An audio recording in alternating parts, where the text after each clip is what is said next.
The term vintage originates from Japan and refers to top brands of clothing found in second-hand market. It is more popular among young people. So vintage is basically clothes that are over 20 years old, has a different style in itself. So like the 60s compared to the 90s is like totally different.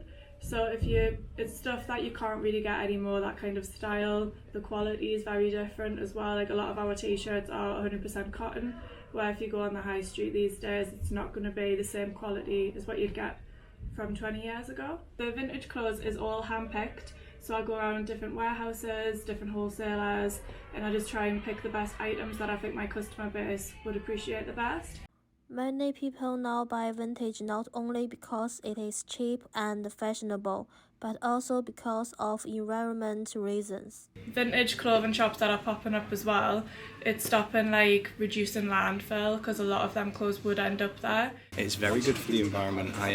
When I first set up the company, I actually looked how good it is, and I think to make like a container worth of clothes, it takes something like 10 million litres of water, and we get containers in, and obviously they require no water because they're not manufactured. They're just processed and cleaned, which takes maybe not even a million litres of water, maybe a few hundred. From the positive of environment protection, as the purchase of vintage itself is part of the regular regulation of clothing, calling on people to reuse clothing as many times as possible and reduce clothing.